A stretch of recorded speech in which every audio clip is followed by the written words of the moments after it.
عوام پیٹرولیم مصنوعات پر ریلیف سے محروم، آئندہ 15 روز کے لیے پیٹرولیم مصنوعات کی قیمتیں برقرار رہیں گی۔ حکومت نے پیٹرول اور ہائی اسپیڈ ڈیزل میں پیٹرولیم لیوی میں اضافہ کر دیا ہے۔ تو آپ کو اپڈیٹ کر رہے ہیں، اہم ترین خبر ہے، عوام پیٹرولیم مصنوعات پر ریلیف سے محروم، پیٹرول اور ہائی اسپیڈ ڈیزل پر پیٹرولیم لیوی میں اضافہ کر دیا گیا ہے۔ پیٹرول پر لیوی 4 روپے 65 پیسے فی لیٹر بڑھا دی گئی ہے، ڈیزل پر لیوی 75 روپے 41 پیسے سے بڑھا کر اب 76 روپے 21 پیسے کر دی گئی ہے۔ مٹی کے تیل پر پیٹرولیم لیوی 1 روپے 41 پیسے فی لیٹر بڑھا دی گئی ہے۔ لائٹ ڈیزل کی بات کریں تو لائٹ ڈیزل آئل پر لیوی کی شرح 15 روپے 84 پیسے فی لیٹر بڑھا دی گئی ہے۔ براہ راست آپ کو دکھاتے ہیں، سینٹ کا اجلاس جاری ہے، وفاقی وزیر قانون اعظم نذیر طارڑ اظہار خیال کر رہے ہیں۔ تو اس کے بعد انہیں لاہور کوٹ لکھپت میں کنفائن کیا گیا اور ان کی ملاقات 4 ماہ کے لیے یا 3.5 ماہ کے لیے یہ میرے زوما بیٹھے ہوئے ہیں، ٹوٹلی بند تھی۔ ہم نے بھی کورٹ سے بڑی مشکل سے اجازت لے کے کیس پریپریشن کی حد تک میری اور امجد پرویز صاحب جو میرے کو کاؤنسل تھے ان کی ملاقات لمیٹڈ ٹائم کے لیے ہوتی تھی۔ ان کے لیے بھی میں یہ عرض کروں گا کہ کیونکہ یہ میٹر ہے between the appellate court and the jail authority, جو کسٹڈی ہوتی ہے وہ عدالت ریگولیٹ کرتی ہے، حکومتیں ریگولیٹ نہیں کرتی انڈر ٹرائل کے بعد کنوکٹڈ کی۔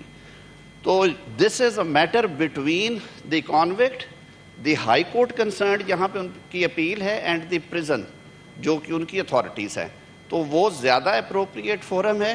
جس طرح نیشنل اسمبلی میں رپورٹ دی گئی ہے، اگر یہ کہیں گے تو میں ان سے سارے فیکٹس فیگرز لے کے آئندہ ہفتے میں کسی دن آپ کے سامنے یہ رپورٹ رکھ دوں گا۔ جی میرے خیال میں موضوع ہوگا کہ جی کر دیں، بالکل، کیونکہ یہ مسلسل آ رہا ہے مطالبہ۔ جی مختصر جی کویسچن آج شروع ہونا ہے، پروسیڈنگ شروع ہونی ہے۔ جی بیرسٹر صاحب کو اختیار کیا ہے لرنڈ آنریبل منسٹر صاحب نے کہ باہر آ کے اسٹیٹمنٹس ہوتی ہیں سیاسی، اس لیے ہم نے اجازت دے رہے۔ مجھے یہ بتائیے کہ میں ایک وکیل ہوں۔ سینٹ کا اجلاس جاری، اب سے کچھ دیر پہلے وفاقی وزیر قانون اعظم نذیر طارڑ اظہار خیال کر رہے تھے۔ سینٹ کا اجلاس کی صدارت آج کر رہی ہیں اسپیکر کی حیثیت سے سینیٹر شیری رحمان صاحبہ۔ اب بات کرتے ہیں مشیر وزیر خزانہ خرم شہزاد نے اگلے بجٹ میں تنخواہ دار اور رجسٹرڈ کاروباری طبقے کے لیے ریلیف کی نوید سنا دی ہے۔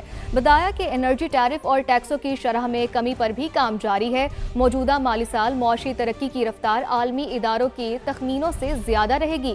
وہ اسلام آباد میں سما کے نمائندہ خصوصی شکیل احمد سے خصوصی گفتگو کر رہے تھے۔ مزید انہی سے جانتے ہیں۔ جی شکیل، وہی معاشی صورتحال جو اکنامک انڈیکیٹرز ہیں ان میں کتنی بہتری آئی ہے اور کون کون سے چیلنجز درپیش ہیں پاکستان پر، اس پر بات کرتے ہیں۔ خرم صاحب، اگلے ریویو کے لیے بھی IMF کا مشن پاکستان آئے گا، تو اس حوالے سے کیا تیاریاں ہیں؟ کوئی ہوم ورک ہو رہا ہے؟ ہوم ورک تو ہمیشہ ہوتا ہے، اور یہ سمجھیں کہ یہ جو ریویوز ہیں یہ ایز اے نارمل کورس جو ہے چلیں گے، اور آف کورس جو پالیسی ریفارمز ہیں، کرائٹیریا ہے، وہ سارا آن ٹریک ہے۔ آپ نے دیکھا ایک بہت بڑی ڈیولپمنٹ ہوئی ہے پرائیویٹائزیشن سے ریلیٹڈ، جو کہ ایک لینڈ مارک ٹرانزیکشن ہے، وہ PIA کی پرائیویٹائزیشن ہے۔ یہ اسٹرکچرل بینچ مارکس میں آتی ہیں یہ چیزیں کہ جی پرائیویٹائزیشن ہونی چاہیے، اور یہ ان ایسٹس کی ہونی چاہیے جو کہ بڑے ہیں، جو کہ بہت بڑا جو ہے ایکسچیکر کے اوپر جو ہے وہ برڈن ڈالتے آئیں۔ یوٹیلیٹی اسٹور بند ہوا ہے، پیسکو جو ہے جو کموڈیٹیز میں ڈیل کرتا ہے اس کو جو ہے بند کیا جا رہا ہے، وہ پروسیس میں ہے۔ بینک کی پرائیویٹائزیشن کی ہے۔ SOE ریفارمز کے اندر نئے بورڈز لگائے گئے ہیں، 24 SOEs جو ہیں آلریڈی پرائیویٹائزیشن کی لسٹ میں ہیں۔ عام آدمی کو ریلیف ملتا اس طرح نظر نہیں آیا، تو اس کے لیے گورنمنٹ کیا کر رہی ہے؟ اور ایکسپورٹ کا جو سیکٹر ہے اس میں 6 ماہ میں ہم نے دیکھا ہے کہ 9% کمی آئی ہے، تو اس کو بڑھانے کے لیے کیا سٹیپس ہیں؟ مہنگائی جو 24-30% پہ بڑھ رہی تھی وہ آج 5% پہ ہے، اور فوڈ کی مہنگائی کی اگر آپ شرح دیکھیں تو پچھلے مہینے سے کم ہوئی ہے، یعنی کہ نومبر سے دسمبر میں کمی ہوئی ہے فوڈ میں۔ لیکن آپ کی بات بالکل ٹھیک ہے کہ اس وقت جو ارننگ کیپیسٹی ہے، یعنی کمانے کی استطاعت ہے، وہ ہمیں بڑھانی ہے، وہ بہتر کرنی ہے۔ بجٹ میں ریلیف ملتا نظر آ رہا ہے؟ دیکھیں ہم پورا پلان یہ کر رہے ہیں کہ بجٹ کے اندر فارمل سیکٹر کو ریلیف ملے، سیلری کلاس کو ریلیف ملے۔ ایکسپورٹس میں دیکھیں ابھی ایک EDS کا ڈیسیجن ہوا ہے، ایکسپورٹ ڈیولپمنٹ سرچارج کو ہٹایا گیا ایکسپورٹرز کی، ایکسپورٹرز نے کافی اچھا رسپانس دیا ہے۔ آگے جاتے ہوئے آپ دیکھیں گے کہ انرجی اور ٹیکسیشن اس پہ کام ہو رہا ہے، اور انشاءاللہ آپ دیکھیں گے کہ ایکسپورٹس میں ایونچولی بہتری آئے گی۔ اور دیکھیں ایکسپورٹس میں سروسز اچھا کر رہی ہے، گڈس میں تھوڑا ایشو ہے، جس سے اسٹیبلٹی آ رہی ہے، انوائرمنٹ بہتر ہو رہا ہے، انویسٹر آ رہا ہے، وہ ایکسپینڈ کر رہا ہے، تو آہستہ آہستہ پروڈکٹیوٹی کے ساتھ ایکسپورٹ بڑھیں جو سسٹینیبل ہو۔ ابھی ورلڈ بینک کی لیٹسٹ رپورٹ آئی ہے، وہ کہہ رہے ہیں کہ اس سال